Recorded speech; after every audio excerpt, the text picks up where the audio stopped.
AP ఉప ముఖ్యమంత్రి పవన్ కళ్యాణ్ తెలంగాణలోని జగిత్యాల జిల్లాలో ఉన్న సుప్రసిద్ధ కొండగట్టు ఆంజనేయ పుణ్యక్షేత్రాన్ని దర్శించుకున్నారు.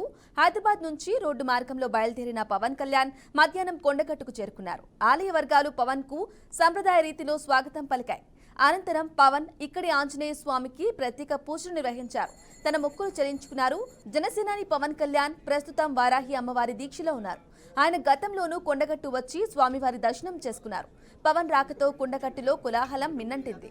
ఆలయం వద్దకు భారీ సంఖ్యలో చేరుకున్న అభిమానులు నినాదాలతో హోరెత్తించారు. అందరికీ అభివాదం చేస్తూ పవన్ ముందుకు సాగారు.